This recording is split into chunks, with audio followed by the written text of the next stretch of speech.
Bismillahirrahmanirrahim. Assalamualaikum warahmatullahi wabarakatuh. Innal hamdalillah hamdan katsiran thayyiban mubarakan fi kama yuhibbu rabbuna wa yarda. Asyhadu an la ilaha illallah wahdahu la syarikalah wa asyhadu anna Muhammadan abduhu wa rasuluh.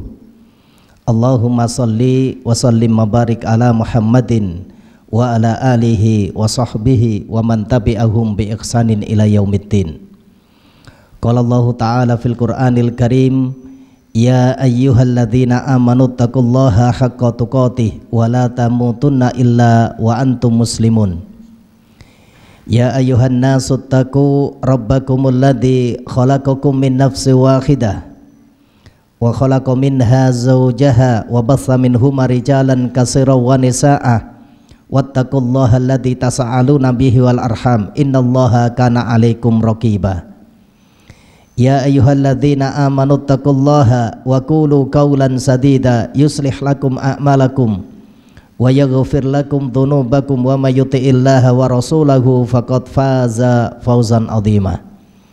Wa qala Rasulullah sallallahu alaihi wa ala alihi wasallam, fa inna asdaqal hadits kitabullah wa khairul hadi hadi Muhammadin sallallahu alaihi wasallam wa syarrul umuri muhdatsatuha wa kullu muhdatsatin bid'ah wa kullu bid'atin dhalalah wa kullu dhalalatin finnar.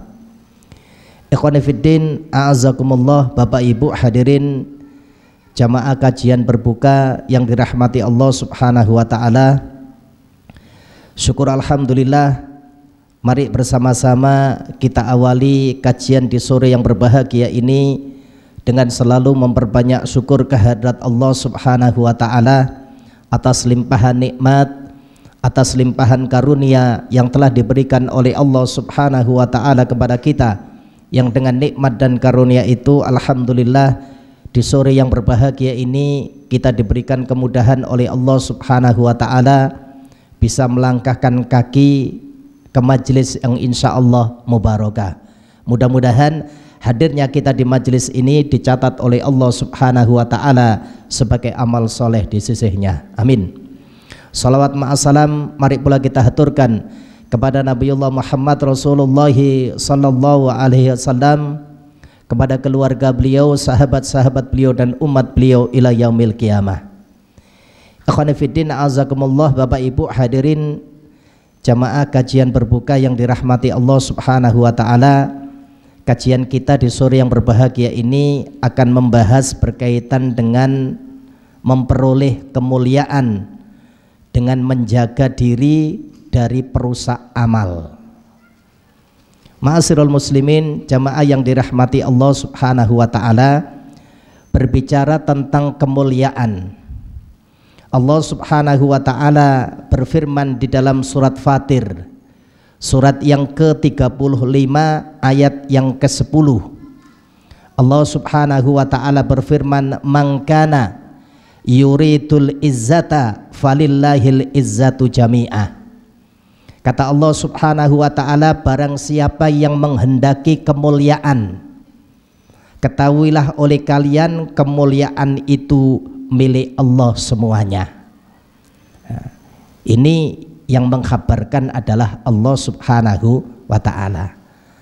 Artinya apa? Ma'asyiral muslimin yang dirahmati Allah, seorang hamba tidak mungkin mendapatkan kemuliaan ketika Allah subhanahu wa ta'ala tidak memberikan kemuliaan, karena yang memiliki kemuliaan itu hanya Allah subhanahu wa ta'ala. Ilaihi yas'atul kalimut thayyibu wal amalu sholihu yarfa'uhu.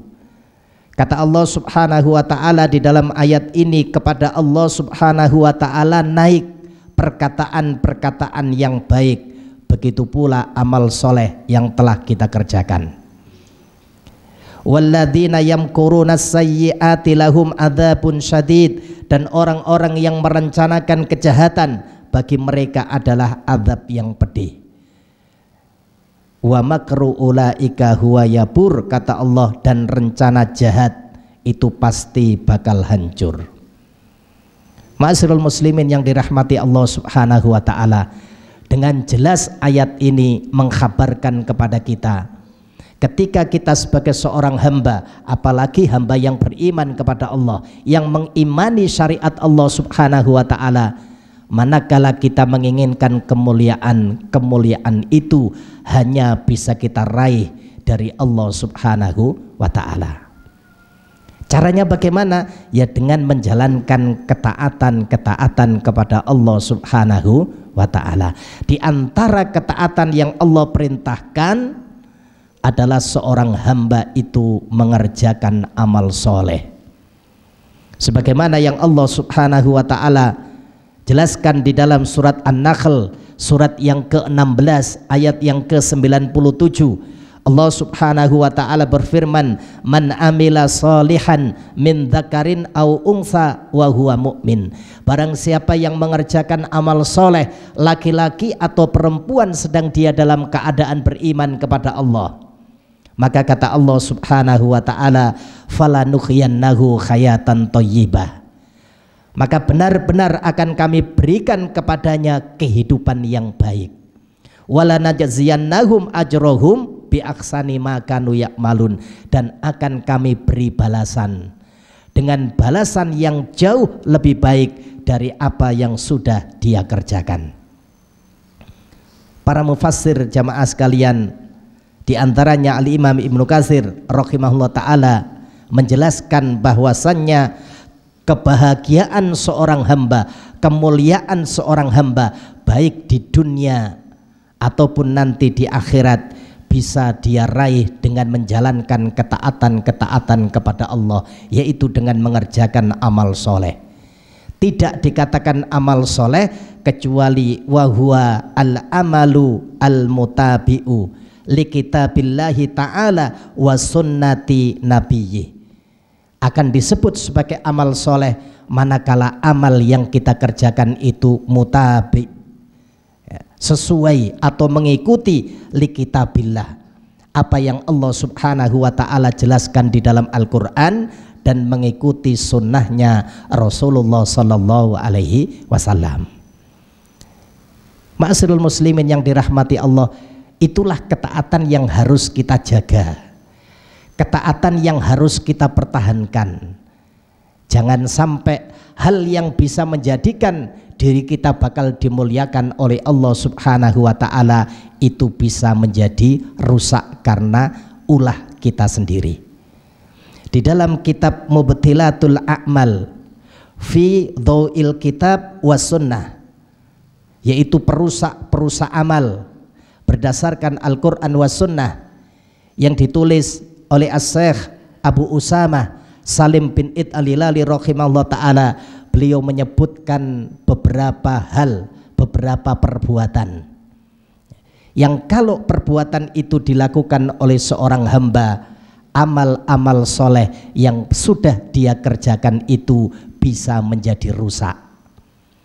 Bahkan amal soleh itu sama sekali nanti tidak dapat atau tidak berguna di hadapan Allah Subhanahu wa ta'ala. Yang pertama kata beliau sebutkan di dalam kitab Mubtilatil A'mal, perkara atau perbuatan yang kalau kita lakukan amal soleh kita menjadi rusak. Kata beliau yang pertama, asyirku billah warriddah, yaitu berbuat syirik kepada Allah Subhanahu wa ta'ala dan murtad dari agama Allah. Ma'asyiral muslimin yang dirahmati Allah, syirik kepada Allah Subhanahu wa ta'ala dan murtad dari agama Allah itu bisa menjadikan hamba tersebut keluar dari agama Allah Subhanahu wa ta'ala, artinya kufur. Maka yang dipastikan adalah kehinaan pada hamba tersebut. Mana dalil yang menyebutkan bahwasanya syirik kalau dilakukan oleh seorang hamba, amal-amal yang dia kerjakan itu tidak berfaedah bagi dirinya, tidak berguna di hadapan Allah Subhanahu wa ta'ala?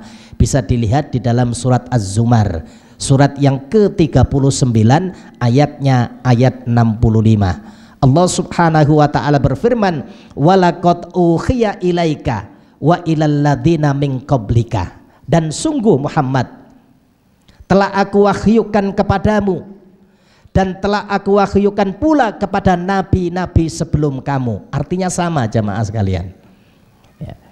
Jadi kalau risalah Allah subhanahu wa ta'ala kepada semua para nabi dan rasul, inti pokoknya sama ya.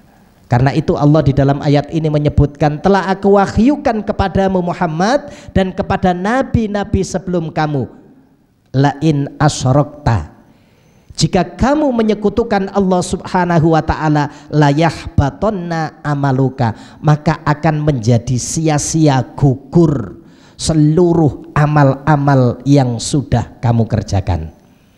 Loh, tidak main-main loh jamaah sekalian. Ketika seorang hamba itu menyekutukan Allah subhanahu wa ta'ala, berbuat syirik kepada Allah subhanahu wa ta'ala, amal yang dahulu pernah dia kerjakan akan menjadi sia-sia. Padahal mohon maaf, poin yang pertama ini justru banyak sekali dilakukan oleh manusia ya. Yang terkadang iblis laknatullah itu sangat pinter untuk membungkus perbuatan syirik itu seolah-olah menjadi perintah.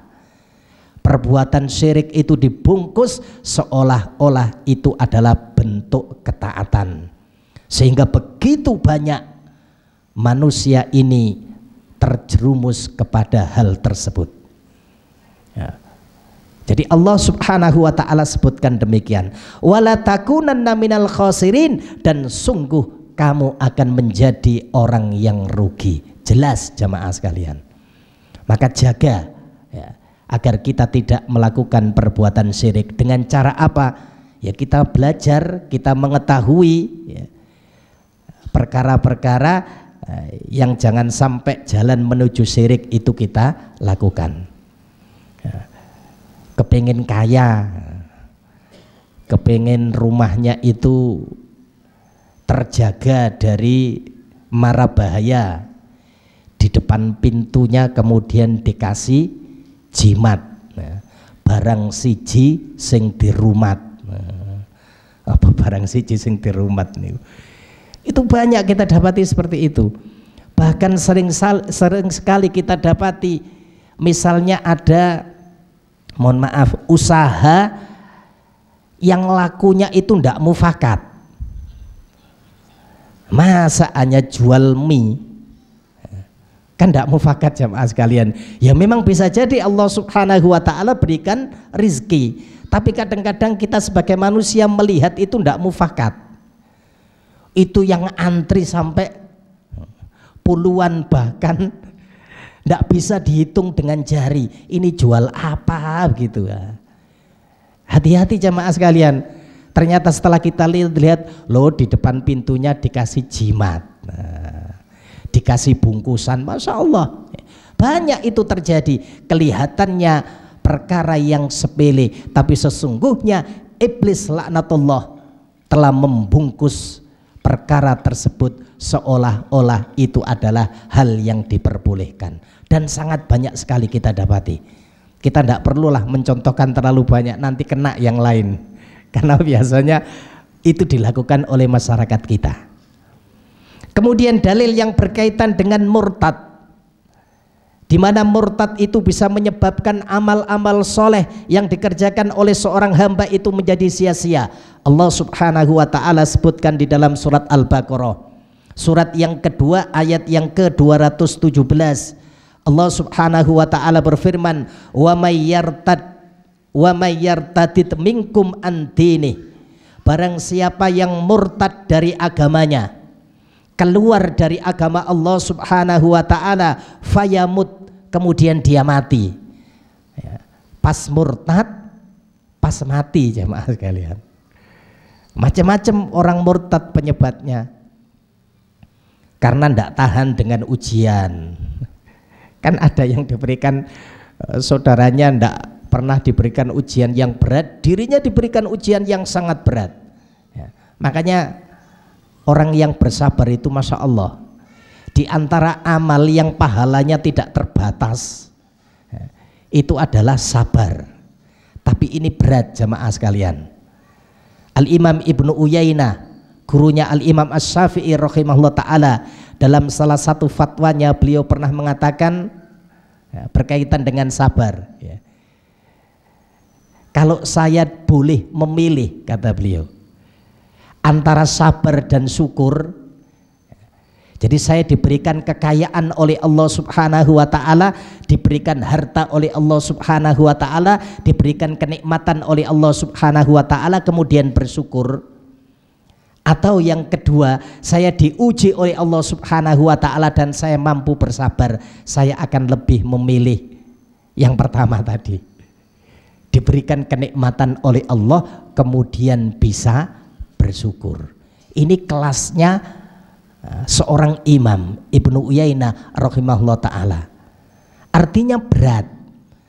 Memang balasannya Masya Allah luar biasa. Di dalam kitab Tazkiyatun Nufus, antara sabar dan syukur itu, kata Imam Ibnu Qayyim rahimahullah ta'ala, ibarat dua sisi dari mata uang.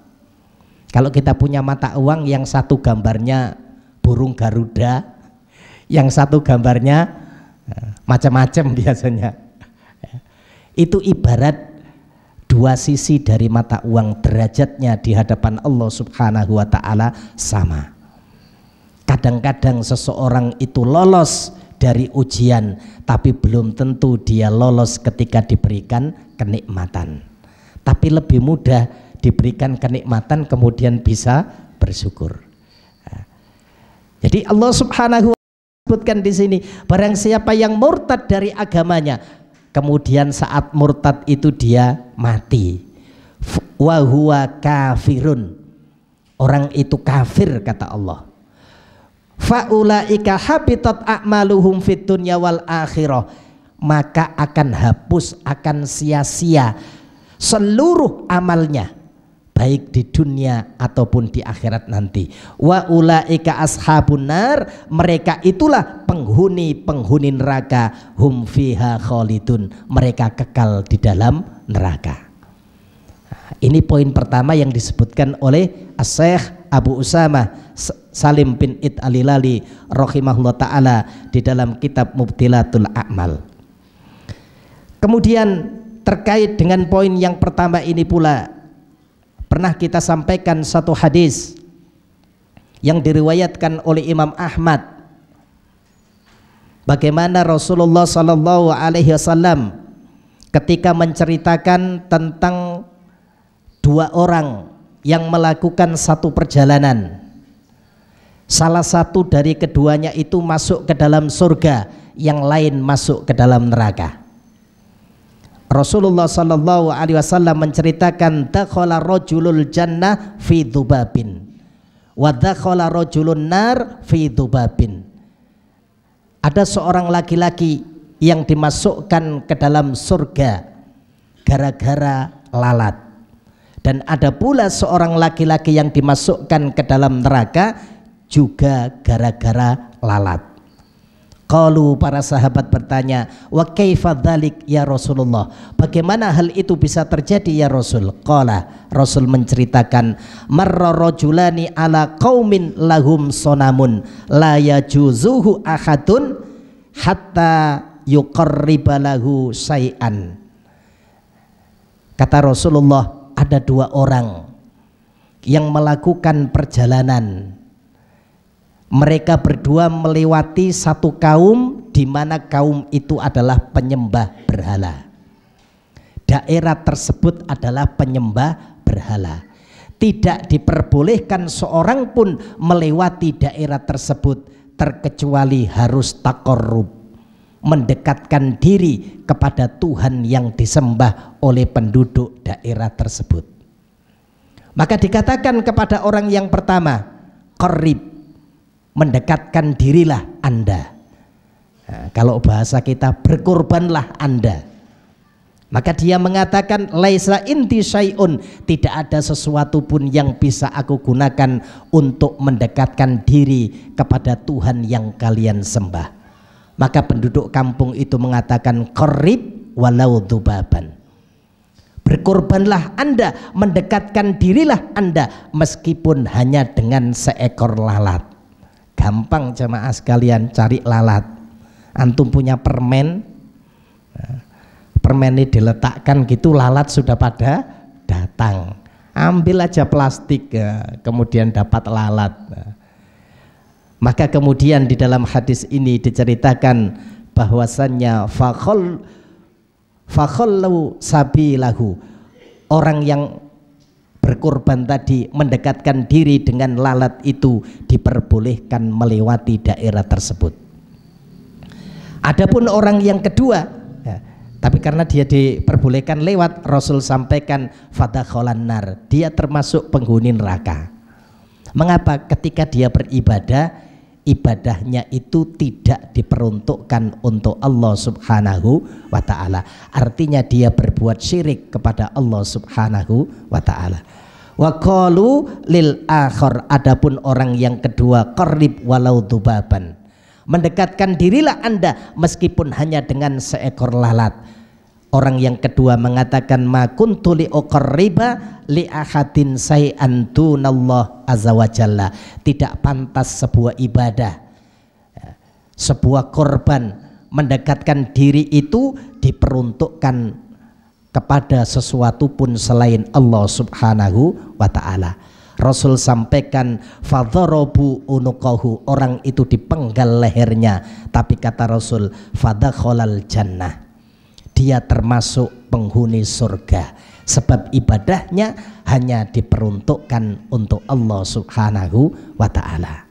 Jadi taruhannya jamaah sekalian, ya, nyawa, ya. Tapi Masya Allah, ini adalah sebuah contoh yang diberikan oleh Rasul begitu ekstrim, karena madharatnya menyebabkan jiwa seorang hamba itu menjadi hilang. Yang kedua disebutkan oleh Syekh Abu Usamah Salim bin Italilali rahimahullah ta'ala, termasuk amal, ya, yang dapat menjadi atau yang dapat merusak amal-amal kita, ar-riya wal manni wal adha. Ya, ini saya gandeng menjadi 3, ya. Jadi walaupun dalam penjelasan di situ beliau rinci satu persatu, yaitu berbuat riya. Artinya seorang hamba ketika melakukan amal itu, dia ingin pujiannya itu tidak hanya dari Allah. Dia ingin dipuji oleh manusia, dia ingin disanjung oleh manusia. Karena riya itu sebagian diperuntukkan untuk Allah, sebagian diperuntukkan untuk makhluk. Makanya riya itu disebut dengan syirik asghar.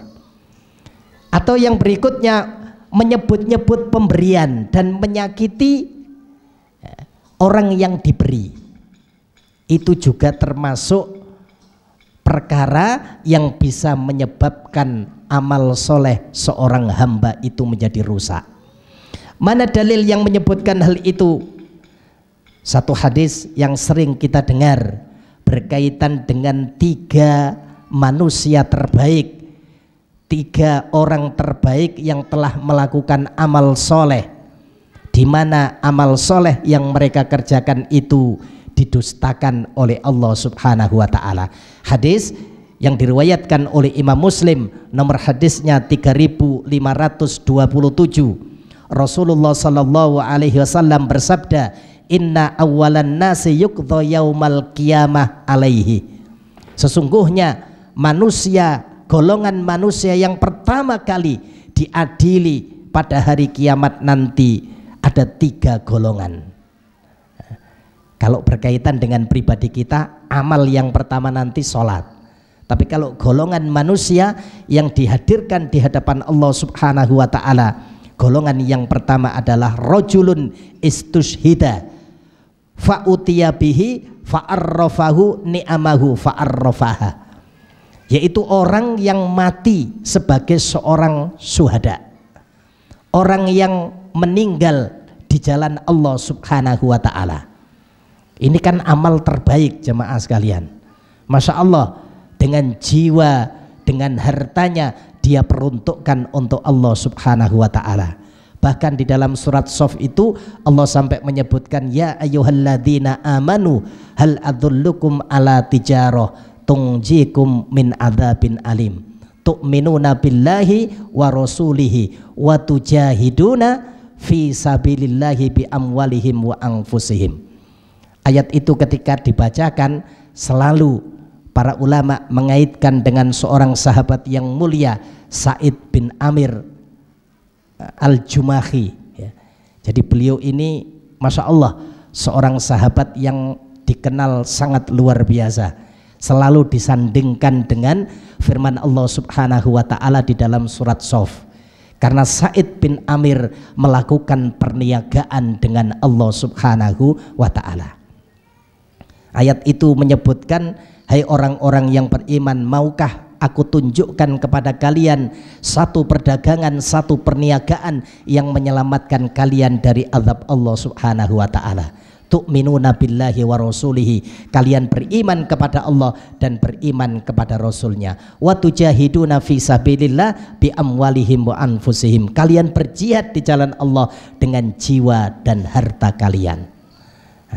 Nanti Fadl antum baca kisahnya Sa'id bin Amir, Masya Allah luar biasa, seorang gubernur yang dipercaya oleh Amirul Mukminin Umar Ibnul Khattab untuk menjadi gubernur di satu kota yang ada di daerah Kufah, dekat dengan Kufah. Tetapi ketika investigasi tentang rakyat yang kategorinya miskin, ternyata salah satunya adalah sang gubernur. Masya Allah luar biasa. Tapi salah satu yang dilakukan berkaitan dengan ayat tersebut. Makanya orang yang terbunuh di jalan Allah Subhanahu wa ta'ala ini termasuk golongan manusia yang luar biasa. Setelah itu kemudian Rasul jelaskan, Allah Subhanahu wa ta'ala kemudian sebutkan kenikmatan yang Allah berikan. Hamba itu pun mengakui kenikmatan tersebut. Allah Ta'ala kemudian tanya, fama amil tafiha, untuk apa kenikmatan yang aku berikan kau gunakan? Maka orang itu menjawab, qataltu fika hatta in istushhitu, tidaklah kenikmatan yang engkau berikan ya Allah aku gunakan untuk berjihad di jalanmu sehingga aku terbunuh menjadi seorang syuhada. Allah Subhanahu wa ta'ala kemudian berfirman, kadzabta walakinnaka qatalta li ayyuqala jari'un, engkau berdusta, yang benar engkau berperang di jalanku supaya engkau disebut sebagai seorang yang pemberani. Jamaah sekalian, amal yang spesial tadi di hadapan Allah Subhanahu wa ta'ala tidak berfaedah sama sekali. Diperintahkan orang itu diseret dalam keadaan tertelungkup di atas wajahnya, kemudian dilemparkan ke dalam api neraka. Golongan yang kedua jamaah sekalian, wa rajulun ta'allamal ilma wa 'allamahu wa qara'al Qur'an, yaitu orang yang Allah karuniai ilmu, dia pun mengajarkan kepada orang lain kebaikan. Waktu-waktu yang dia miliki di malam hari dia gunakan untuk membaca Al-Quran. Masya Allah luar biasa. Didatangkan golongan yang kedua ini, keadaannya pun sama. Ketika ditanya oleh Allah Subhanahu wa ta'ala, untuk apa kenikmatan itu? Maka dia mengatakan, aku mengajarkan kepada orang lain, kepada manusia, yaitu ilmu, yaitu kebaikan, dan waktu-waktuku aku gunakan untuk membaca Al-Quran. Maka Allah Subhanahu wa ta'ala sebutkan, kadzabta, engkau berdusta, walakinnaka ta'allamta ilma liyuqala alim, engkau belajar ilmu dan mengajarkan supaya engkau disebut sebagai seorang alim. Adapun engkau gemar membaca Al-Quran, huwa qari'un, supaya engkau disebut sebagai seorang qari, ahli membaca Al-Quran. Keadaan golongan yang kedua ini pun sama. Kemudian golongan yang ketiga jamaah sekalian, wa rajulun wasa'allahu alaihi wa a'tahu min asnafil mal kullihi, yaitu orang yang Allah berikan kepadanya keleluasaan harta. Banyak sekali harta yang dia miliki ya. Sampai ketika Allah tanya kepadanya kenikmatan itu dipakai untuk apa? Masya Allah, luar biasa jawabannya. Ma taraktu min sabilin tuhibbu ayyun faqafiha illa anfaqtu fiha. Tidak ada satu tempat pun ya Allah yang di situ butuh dana, melainkan di situ ada nama saya. Berarti setiap kali dana butuh, namanya nomor siji jemaah sekalian. Tapi ini jangan kemudian melemahkan kita. Kalau begitu saya tidak beramal saja daripada nanti disisipi riya. Ya beramal tetapi tidak riya, gitu loh jemaah sekalian. Belajar ya. Sama seorang pencuri kepingin mahir itu butuh latihan. Maka kalau kita kepingin beramal supaya ikhlas juga harus latihan. Maka insya Allah nanti akan kita dapatkan apa yang kita harapkan. Tidak ada satu tempat pun yang di situ membutuhkan uluran tanganku ya Allah, infakku ya Allah, melainkan di situ ada. Melainkan di situ aku menginfakkan harta tersebut. Maka itu didustakan oleh Allah Subhanahu wa taala. Kadzabta, kata Allah, engkau berdusta, walakinnaka fa'alta liyuqal huwa jawadun. Engkau melakukan itu supaya disebut sebagai seorang yang dermawan. Maka ketiga orang ini mendapatkan kebinasaan di hadapan Allah Subhanahu wa taala. Adapun berkaitan dengan menyakiti atau menyebut pemberian dan menyakiti hati orang yang telah kita beri, nanti bisa dilihat pada firman Allah Subhanahu wa taala di dalam surat Al-Baqarah ayat yang ke-264. Ya ayyuhalladzina amanu la tubtilu shadaqatikum bil manni wal adha. Hai orang-orang yang beriman, jangan kalian batalkan, jangan kalian hapus amal-amal yang sudah kalian lakukan, infak yang sudah kalian keluarkan dengan cara menyebut-nyebut pemberian dan menyakiti orang yang kalian beri.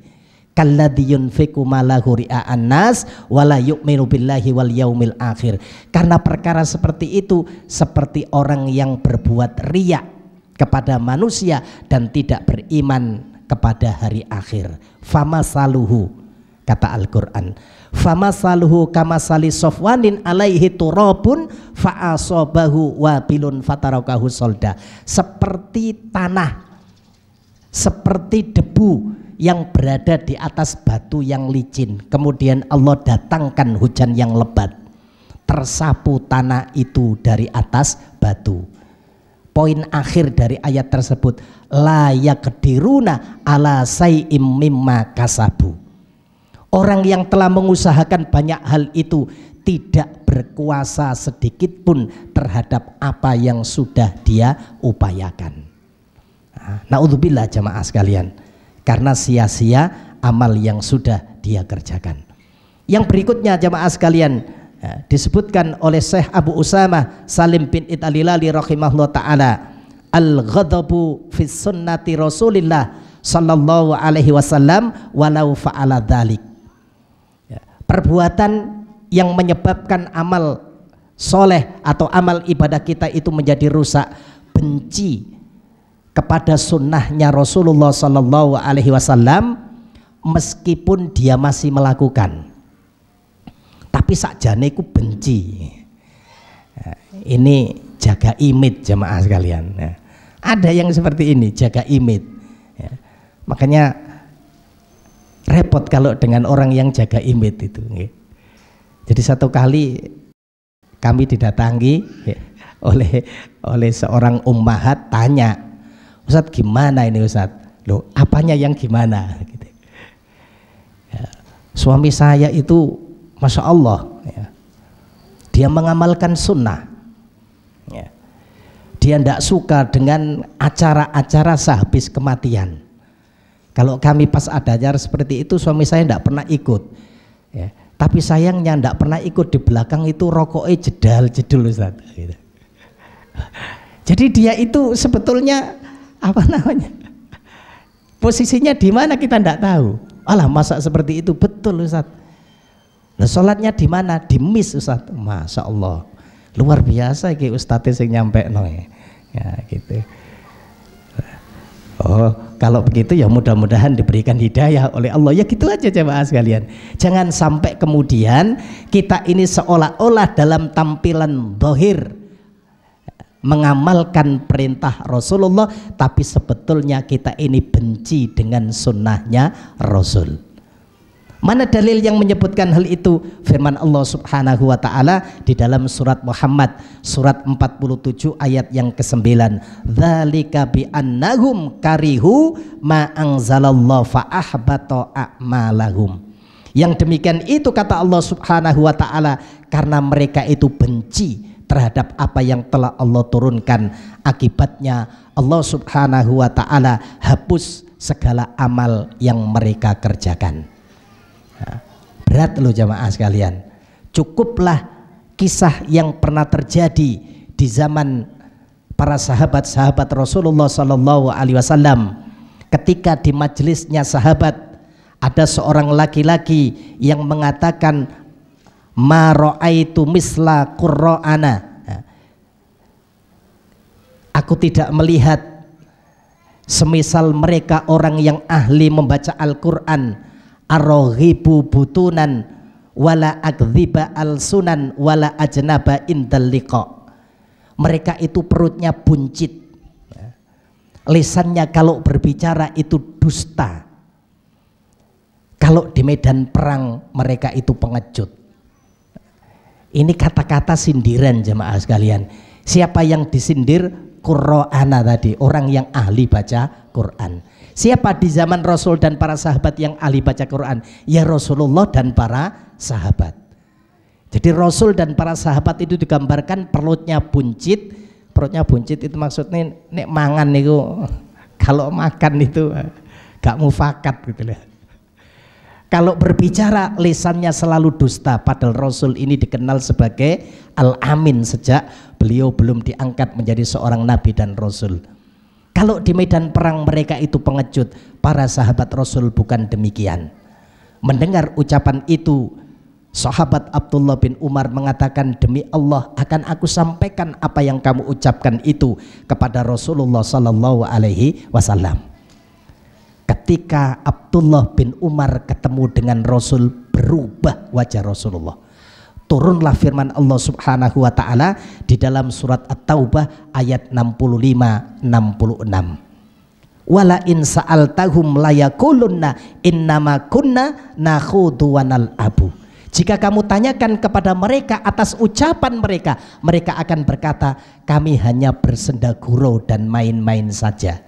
Maka kata Allah, kul abillah wa ayatihi wa rasulihi kuntum tastazi'un la ta'tadiru qad kafartum ba'da imanikum.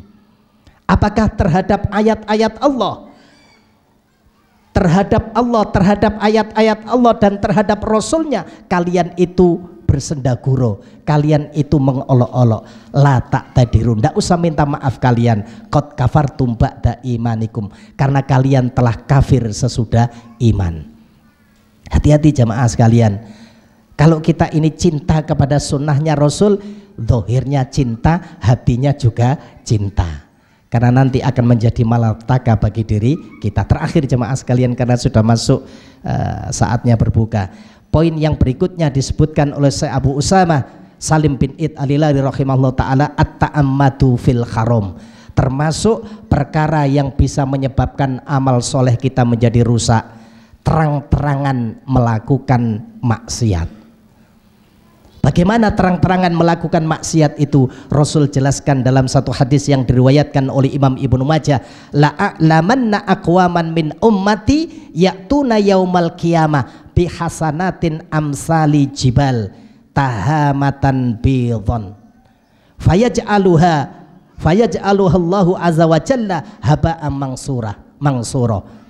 Kata Rasulullah, sungguh aku tidak mengetahui, sungguh aku telah mengetahui ada satu kaum dari umatku, kata Rasul, yang datang menghadap Allah itu dengan membawa pahala sebesar gunung Tihama, banyak amalnya. Jadi datang di hadapan Allah itu dengan membawa banyak amal sebesar gunung Tihama. Fayaj'aluhallahu azza wa jalla haba'an mangsura, tapi Allah jadikan amal yang besar tadi seperti debu yang ditiup angin. Salah satu penyebabnya ketika dia dalam keadaan sendiri, tidak ada orang yang melihat dia terang-terangan berbuat maksiat kepada Allah Subhanahu wa Ta'ala. Ya, karena takutnya kalau kelihatan teman saja, kalau pas sendiri Masya Allah. Mudah-mudahan kita dijaga oleh Allah Subhanahu wa Ta'ala dari perkara-perkara tersebut, sehingga amal soleh yang kita kerjakan benar-benar akan menyebabkan kita dimuliakan oleh Allah Subhanahu wa Ta'ala. Demikian jamaah sekalian yang bisa kita sampaikan di sore yang berbahagia ini. Kita akhiri kajian berbuka pada sore kali ini dengan doa kafaratul majlis. Subhanaka Allahumma wa bihamdika asyhadu an la ilaha illa anta astaghfiruka wa atubu ilaik wa akhiru da'wana anilhamdulillahi rabbil alamin.